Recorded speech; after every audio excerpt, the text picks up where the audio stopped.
di Twitter yang viral Iya, banget. iya, Viral tahu. banget. Kita perempuan harus jaga keperawanan. Harus kita. banget jaga diri, betul.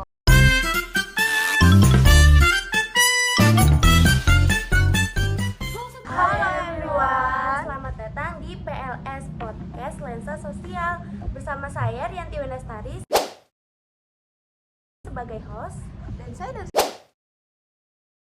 Jani Zulfa sebagai host. Saya Felicia Rina sebagai bintang tamu. Saya Mutiara Madani sebagai bintang tamu, dan saya Syafronya Ramadinta sebagai bintang tamu. Nah, kali ini di podcast kami itu akan membahas tentang tema yang marak, yang viral di Indonesia kali ini, itu tentang tindakan asusila yang dilakukan oleh oknum guru kepada siswa yang dari Gorontalo tersebut. Nah, sebelumnya kalian pasti tahu kan cerita tentang yang kisah viral tersebut. Tahu dong. karena itu booming banget banget sih. viral Booming banget. Satu Indonesia juga tahu kan. Iya. Betul banget ya. Menurut kalian, dari kalian tuh ada yang tahu nggak sih kronologinya tuh terjadinya hal tersebut itu karena apa? Jadi menurut aku ini tuh dugaan kasus berawal dari seorang murid perempuan yang ngelaporin perilaku gurunya yang gak pantas dilakuin sama dia sendiri. Habis itu orang tua korban melaporkan kejadian tersebut kepada pihak berwenang. Berdasarkan keterangan awal, tindakan asusila ini terjadi di lingkungan sekolah pada saat jam pelajaran. Alasannya mengapa sih yang oknum guru ini dan siswa Gorontalo melakukan hal yang tidak sewajarnya di sekolah? Menurut kalian gimana? Alasan tuh inilah, karena pertama tuh penyalahgunaan posisi dan rasa kekuasaan. Karena guru tuh memiliki otoritas dan kepercayaan yang diberikan oleh siswa dan masyarakat. Penyalahgunaan posisi ini yang membuat mereka tuh merasa memiliki kontrol yang lebih dan memanfaatkan hubungan tersebut untuk keuntungan pribadi. Terus juga menurut aku perilaku ini tuh bisa dilakukan itu karena mungkin ceweknya kurang kasih sayang dari orang tua kan. Kebetulan juga ceweknya yatim piatu. Jadinya emang kurang kasih sayang dari orang tuanya. Jadi ngerasa guru tersebut bisa menjadi orang tua ternyata Iya, salah penggunaan posisi gitu. Kalau dari tadi kan ini dari reaksi orang tuanya ya, dan bagaimana kan ini seorang guru dan siswa, apalagi saya dengar tuh kalau siswanya itu seorang ketua OSIS. Wow. Nah, itu kayak ketua OSIS kan harusnya jadi kayak teladan bagi seluruh siswa di sekolah tersebut. Nah, gimana sih reaksi pihak sekolah tentang dugaan tindakan asusila tersebut? Nah, pihak sekolah itu menyatakan sangat prihatin dan janji akan bekerja sama dengan pihak berwenang dalam proses investigasi. Sekolah juga berencana untuk meningkatkan pengawasan dan memberikan sosialisasi terhadap seks bebas atau ya bersangkutan dengan pelecehan kepada siswa dan staf untuk mencegah kejadian yang serupa untuk nantinya. Terus, apakah pihak berwenang sudah mengambil tindakan terhadap guru yang diduga melakukan asusila? Setahu aku sih sudah ya. Pihak kepolisian itu udah manggil guru yang bersangkutan buat dimintain keterangan. Kalau misalnya ditemuin bukti yang cukup, guru bakalan ditetapkan sebagai tersangka dan dapat dikenakan hukuman sesuai dengan Undang-Undang Perlindungan Anak yang udah ada dan berlaku. Dari tadi kan kita terlalu condong dengan oknum guru tersebut.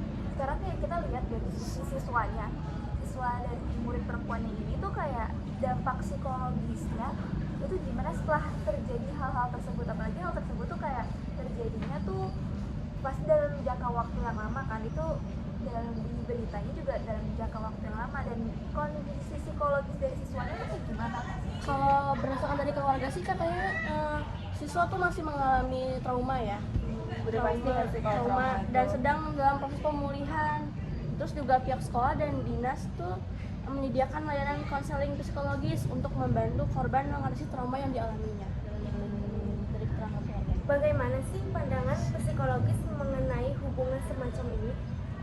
Secara psikologis, hubungan antara siswa dan guru sering dipandangi sebagai relasi yang timpang siswa, terutama yang masih di bawah umur atau baru keluar dari masa remaja. Nah, biasanya rentan karena masih dalam proses mencari identitas jadi guru, dan guru juga memiliki pengaruh besar terhadap mereka, sehingga bisa berpotensi terhadap pemanfaatan kekuasaan yang tidak sehat gitu, kayak disalahgunakan oleh gurunya. Semena-mena gitu lah. Iya, Dan betul. kayak ada nggak sih kayak peraturan atau undang-undang yang mengatur hukum mengenai kasus asusila yang dilakukan oleh tenaga pelajar terhadap guru? Karena kan kalau udah melakukan itu apalagi dengan siswa itu kayak curang banget. Iya. Kayak bahaya banget. Iya, bahaya banget. Jadi kayak predator kan. Betul. Yes, benar banget. Jadi tentu aja ada ya. Dalam hukum Indonesia, pelaku asusila yang merupakan tenaga pengajar bisa dikenai sanksi berdasarkan Undang-Undang Perlindungan Anak. Setahu aku, jika terbukti bersalah, pelaku dapat diancam hukuman pidana yang lumayan berat, terutama jika korban dan anaknya tuh di bawah umur, kayak masih underage kayak. Apalagi kan ini korbannya kan masih umur berapa ya? SMA. Masih SMA, iya masih SMA. Underage Seumuran banget. kita lah pokoknya. Dan juga pelaku juga bisa dikenain sanksi tambahan oleh instansi pendidikan terkait. Menurut aku sih itu aja sih yang aku tahu dari hukuman itu. Terus, apakah sekolah tersebut akan mengambil tindakan disiplin terhadap guru yang diduga terlibat dalam kasus ini? Sekolah tuh menyatakan bahwa jika guru terbukti melakukan pelanggaran, maka akan diberikan sanksi tegas sesuai dengan peraturan sekolah dan kode etik profesi guru yang dapat berujung pada pemecatan. Namun sekolah ini masih menunggu nih hasil penyelidikan pihak kepolisian sebelum mengambil keputusan akhir. Gitu sama. Nah, kalau kan ada terjadi kasus kayak gini, nah di sekolah tuh di pihak terkaitnya juga kayak pasti kayak banyak banget kan, kayak banyak banget kayak isu-isu pasti kayak booming banget di sekolah. Terus kayak dan cara menanganinya gimana sih di pihak berwenang ini dalam kasus ini? Yang pertama, pasti melakukan investigasi yang menyeluruh. Selain itu, memberikan bantuan psikologis bagi siswa yang sangat penting untuk agar mereka bisa pulih gitu, tidak trauma gitu. Dan pihak sekolah juga perlu memastikan ada kode etik yang ketat, mengedukasi guru mengenai profesionalisme, serta membuat kebijakan pencegahan hubungan yang melibatkan kekuasaan seperti kejadian tersebut. Selanjutnya, bagaimana sistem pendidikan bisa diperkuat untuk menghindari relasi yang tidak pantas antara siswa dan guru tersebut?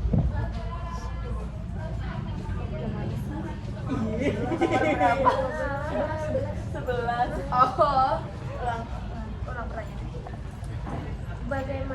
Selanjutnya, bagaimana sistem pendidikan tersebut bisa diperkuat untuk menghindari relasi yang tidak pantas antara siswa dan guru tersebut? menurut aku sih gurunya tuh harus melalui diperkuat gitu dengan melalui pelatihan profesionalisme, dan juga ada sosialisasi regulasi sekolah. Terus juga sekolah harusnya menyiapkan program pendidikan karakter dan kesehatan mental juga, biar bisa membantu siswa mengerti batasan dan membentuk sikap yang lebih kayak berani dan memiliki karakter. Terus juga menyediakan konseling di sekolah seperti kayak yang konseling program yang sekolah kita ini punya, yaitu di BK. Kita bisa cerita-cerita di BK sana. Terus juga kan itu tujuannya kan bisa membantu siswa untuk mengatasi masalah kan. Jadi ya menurut aku kayak gitu juga udah lumayan cukup sih. Nah, selanjutnya tuh kayak kan ini kasusnya udah viral banget. Dia nggak di sekolah doang, tapi kayak di media sosial tuh udah banyak banget dan seluruh Indonesia juga tahu. Nah, itu reaksi masyarakat Gorontalo merespon kejadian ini gimana? Apakah kayak korban atau pelakunya tuh jadi kayak diasingkan gitu? Masyarakat Gorontalo ini sangat mencekam atas tindakan tersebut dan meminta pihak berwenang untuk memberikan hukuman setimpal bagi pelaku. Mereka juga berharap agar pihak sekolah dan dinas pendidikan memperketat pengawasan agar kasus serupa tidak terulang kembali di masa yang mendatang. Apakah ada dukungan sosial Apakah ada dukungan sosial yang disediakan untuk korban dan keluarganya? Nah, dinas sosial dan beberapa organisasi non-pemerintah telah menawarkan layanan konseling yang mendampingi psikologis untuk korban dan keluarganya. Dukungan ini tuh diharapkan dapat membantu korban dalam proses pemulihan emosional dan mental agar tidak trauma. Dan apakah masyarakat di sekitar Gorontalo tuh kayak mendukung korban dalam kasus semacam ini atau malah menyalahkan? Masyarakat itu mendukung korban dan tidak menyebarkan rumor yang kayak menghakimi atau yang kayak dibuat-buat kayak nggak sesuai sama faktanya atau bisa disebut juga mitos. Terus juga dukungan bisa datang dengan memberikan ruang untuk pemulihan mental mereka juga anak tersebut, menjaga privasi dan mendukung upaya sekolah atau lembaga terkait dalam memberikan pendampingan kepada orang yang bersangkutan. Menurut kalian apa aja pelajaran yang bisa diambil nih buat kalian dari kasus ini untuk mencegah kasus yang serupa di masa mendatang? Kasus ini tuh mengajarkan pentingnya ya kesadaran dan edukasi baik siswa, guru maupun orang tua. Masyarakat bisa belajar nih bahwa menjaga batasan profesional adalah hal mendasar di dunia pendidikan.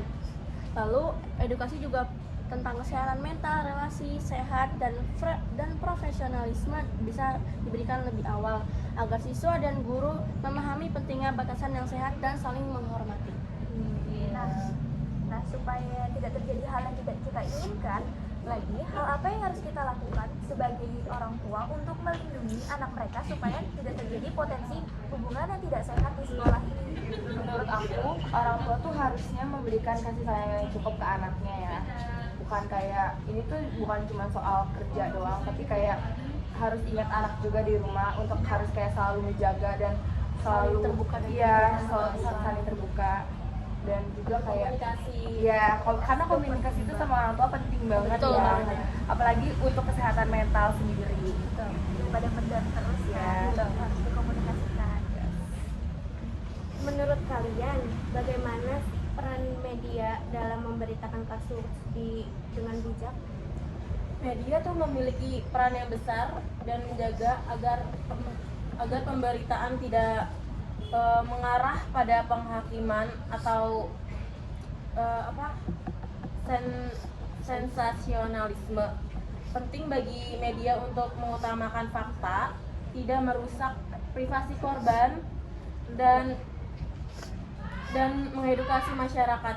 Dengan pemberitaan yang bertanggung jawab, media bisa membantu mengurangi stigma yang mungkin timbul dan mendorong dialog yang sehat tentang topik ini.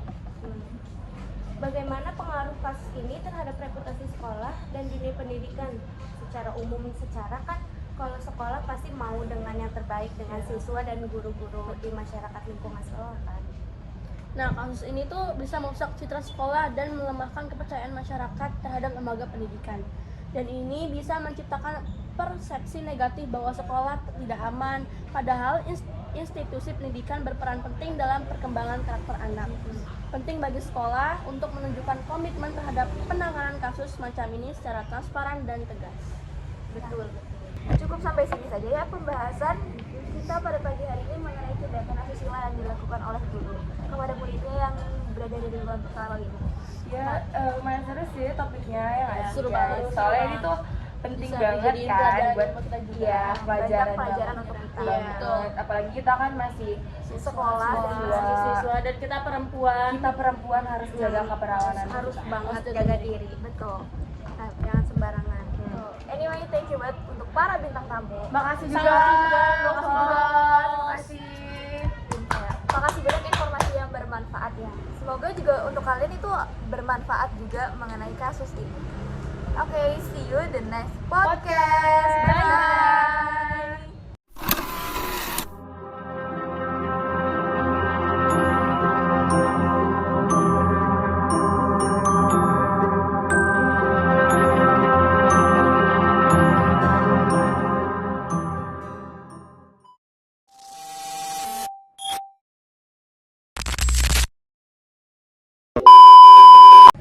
datang di PLS Lensa Podcast.